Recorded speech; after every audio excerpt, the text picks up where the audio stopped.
Olá, meus queridos, mais uma vez aqui no programa Ser Tu uma Bênção. A cada dia nós vamos crescendo, cada ministração que vem sendo feita, cada palavra, cada mensagem, isso nos faz também crescer, né? Então hoje nós vamos começar um pouco diferente. Hoje nós vamos começar fazendo oração ao Senhor e agradecendo a Deus, porque tantas vezes a gente tem pedido tanto, né? A gente para mais para pedir do que para agradecer. Então, nesse momento, vamos fazer uma oração em agradecimento a Deus. Soberano Deus e eterno Pai, neste momento eu te agradeço, ó Deus, por todas as oportunidades que o Senhor tem nos dado, por cada mudança que o Senhor vem gerando dentro de cada um de nós, pela nossa vida, pela nossa família, por tudo, Senhor, e principalmente pelo Senhor, pelo que Tu és, ó Deus, porque temos o privilégio de servir a um Deus único, forte, poderoso e verdadeiro, é uma grande bênção. Que Deus nos abençoe. Louvado seja Deus. Você pode não estar, queridos, comendo aquilo que você quer no momento, mas Deus ele não está te deixando passar fome. Você pode no momento não estar vestindo aquela roupa que você queria, mas você não está nu. Você pode no momento não estar na casa dos seus sonhos, mas você também não está na rua. Deus ele provê, Deus ele providencia. E acredite numa coisa, a mudança ela só vai ser gerada através de você. Através de quando você começar a agir, é você. Deus ele abre as portas, mas quem tem que gerar a mudança é você mesmo, dentro de você. Hoje nós vamos falar sobre a vida de Jó, já que a gente, durante todos esses vídeos, a gente vem teclando muito em cima do caráter, em cima do caráter de cada um. Então hoje a gente vai dar continuação a esse estudo que fala do caráter. Nós vamos ler em Jó, capítulo 1, versículo 1 e o 7, que diz assim: Havia um homem na terra de Uz, cujo nome era Jó. Ele era homem íntegro e reto, temente a Deus e que se desviava do mal. 7. Então perguntou o Senhor a Satanás: De onde vens? Satanás respondeu ao Senhor e disse: De rodear a terra e passear por ela. Perguntou ainda o Senhor a Satanás: Observaste o meu servo Jó? Porque ninguém há na terra semelhante a ele, homem íntegro e reto, temente a Deus e que se desviava do mal. Entenderam, queridos? Na jornada da vida você pode enganar o mundo inteiro e ainda receber cumprimentos por isso em sua caminhada. Mas se você enganar o homem diante do espelho, você está perdido. Você terá como prêmios derradeiros dores de cabeça, lágrimas e mais nada. Você pode enganar todo mundo, mas se você se olhar no espelho, você não vai conseguir enganar a você mesmo, porque você sabe como você é, né? Olha, um certo pastor, ele disse que a única coisa que volta do túmulo com os que choram e se recusa a ser enterrada, sabe o que é? É o nosso caráter. Ele é a única coisa que se recusa a se enterrar. Você vê no velório, todo mundo chora e as pessoas comentam, né? Porque a Bíblia fala que melhor é você estar numa casa que tem um velório do que na casa que há festa. Porque a festa ali, aquele momento é momentâneo, é alegria, muitas risadas, muitas coisas. Mas daqui a pouco passa. Você não reflete, você não tira nada de bom. Mas quando você vai a um velório, você tira um tempo, você reflete, passa um filme assim na tua mente, na tua cabeça, diante dos teus olhos. Aí você faz aquela pergunta e você se questiona, você sempre diz: poxa, a partir de hoje eu vou dar mais valor à minha mãe, ao meu pai, ao meu marido, aos meus filhos, à minha família. Eu poderia ter feito tanta coisa e não fiz.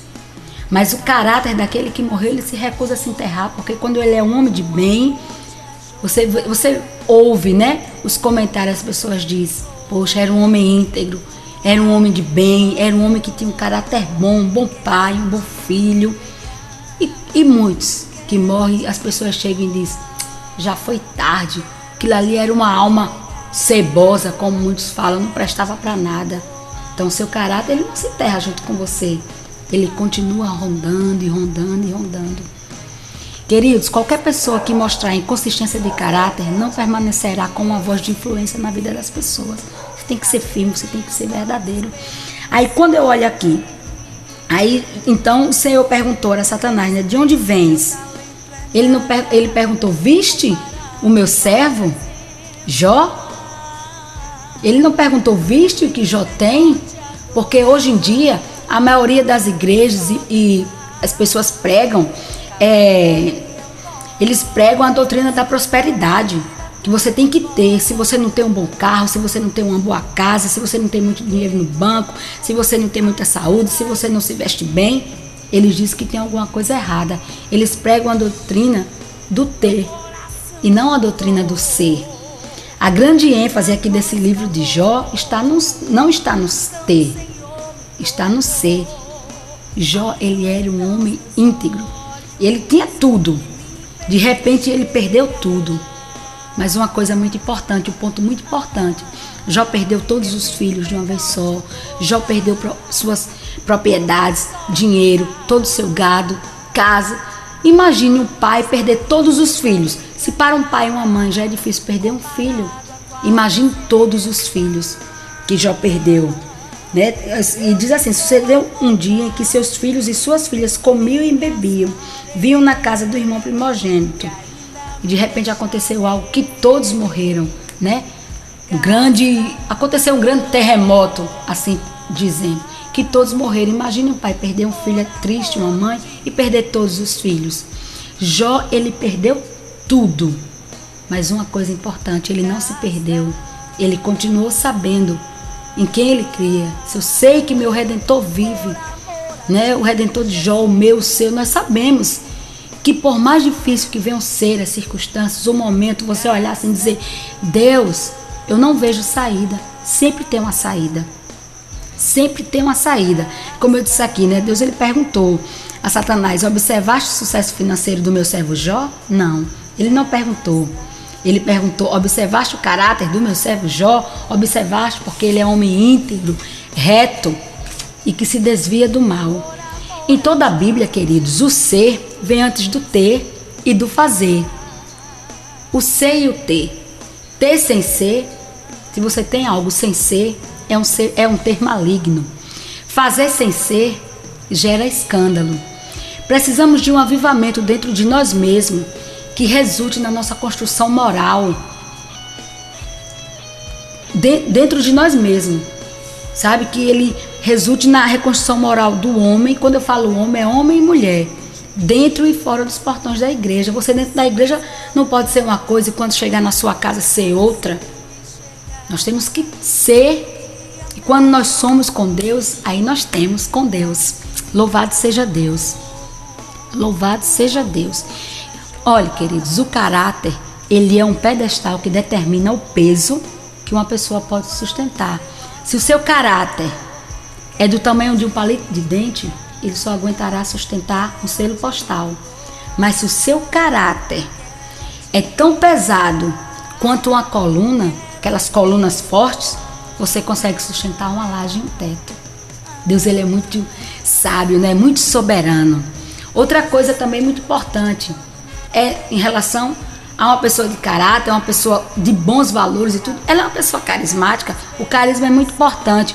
O que é carisma? Carisma é a habilidade de atrair pessoas em torno de si, né? Você atrai as pessoas, é algo natural.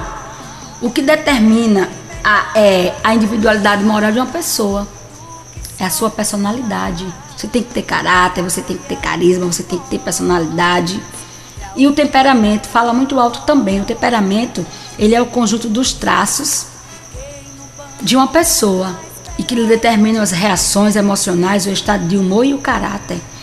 Aí você fala tanto sobre caráter. O que é caráter? Caráter é a soma total de todas as influências positivas ou negativas aprendidas na vida de uma pessoa. É um conjunto de hábitos adquiridos. Lembra que ontem na pregação falei que é mais fácil você mudar muitas vezes o caráter do que hábitos? É uma etapa. Né? É o conjunto de hábitos adquiridos ou desenvolvidos ao longo do tempo que define quem é a pessoa. Caráter é aquilo que fica escondido. É o alicerce do prédio. O alicerce você não vê ele em cima, ele está lá embaixo, fundamentado, lá nas raízes, no fundo da construção. Não se vê, mas ele é a base de sustentação, da segurança da construção. quem você é, como você se comporta diante das pessoas. Quando você se olha no espelho, você é aquela pessoa que está lá fora? Você é aquela pessoa que se mostra diante das outras pessoas?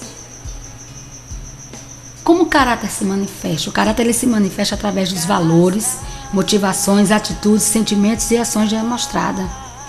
O caráter ele se expressa na sua forma de pensar, no seu estilo de vida, na sua conduta. Eita, queridos, é muito forte quando você começa a meditar, buscar e pedir para que Deus vá lhe mostrando as coisas. Deus ele vai lhe mostrando. Deus ele é muito sábio, ele fala. Jesus ele fala lá em Tiago que aquele que não tem sabedoria, peça. Porque Deus ele vai abrir a tua mente. Que nessa noite, que aonde essa palavra chegar, ele abra a janela, as cortinas dos teus olhos e te mostre. Às vezes é tão fácil mudar quadros e situações. É a gente que torna tudo tão difícil. Nós escolhemos, queridos, viver ou mendigar. Se você quer viver mendigando, se rastejando. E Jesus, por exemplo, Jesus perguntou àquele cego: o que queres que eu te faça? Que pergunta, né? Se você está cego, você quer ver. Mas muitas vezes tem pessoas que estão cegas e não querem enxergar. Acha que dentro de toda aquela escuridão que ela está vivendo, de uma vida derrotada, sem trabalho, casamento destruído, os filhos nas drogas, totalmente viciada, totalmente perdida, com a depressão terrível, elas ainda não conseguem enxergar que o caminho é Jesus Cristo. É Jesus Cristo que abre todas as portas. É Jesus Cristo que traz para você um novo ânimo, sabe, uma nova vida.